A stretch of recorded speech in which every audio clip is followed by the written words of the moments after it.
Did you know that accidents occurring at homes and in vehicles are some of the leading causes of child injury and mortality throughout the world? In the Philippines, it is actually the 5th leading cause of child injury and mortality across the ages of 5 to 9, and the 4th leading cause of child injury and mortality across the ages of 10 to 14. Injuries can occur in various forms, such as lacerations, abrasions, concussions, burns, and fractures, among many others.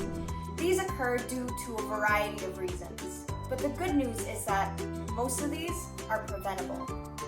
One of the most common causes of injuries would be falls. They can occur almost anywhere and can lead to limb fractures. Ouch! Another would be burns. Oof! Watch out around those hot liquids, guys, electric outlets, and wires. We should also be careful and watch out for insects and animals we are unfamiliar with, as they might unintentionally harm us. Unsupervised children in particular need to be careful around bodies of water, as it is one of the leading causes of child mortality in the Philippines.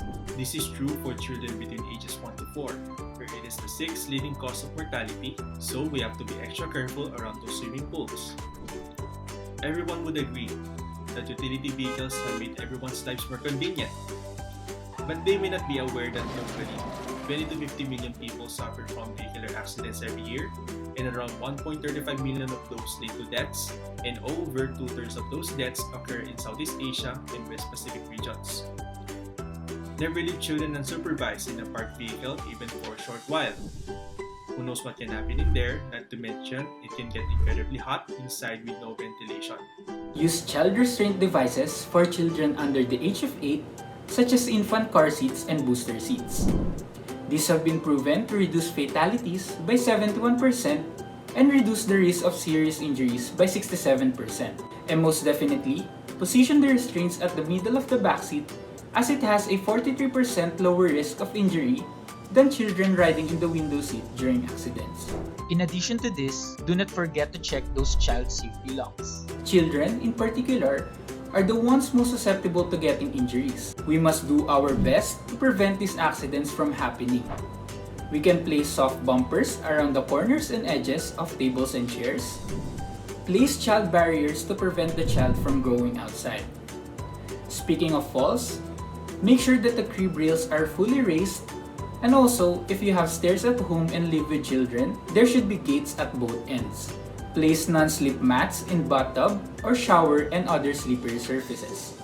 Make sure you have window guards, and don't forget to have safe and effective barriers on porches, balconies, and decks. Also, be sure that appliances that can generate heat and potentially cause fire are secured and out of reach of the children. Children nowadays are using tablets, computers, mobile phones, and even gaming consoles. They are fun, but be careful when plugging them into electrical outlets.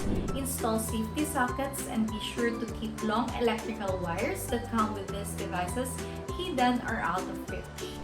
Homes nowadays are littered with dangerous chemicals and substances that we use every day. From the makeup we apply, the cleaning supplies we use, and even the medications we take. This can be very toxic. Always lock cabinets containing them, and child-proof the containers and never remove labels from the containers of toxic substances. The best way to protect them will always be through proper supervision, education, and implementation of preventive measures. Overall, we should teach them to be cautious. Every child is precious.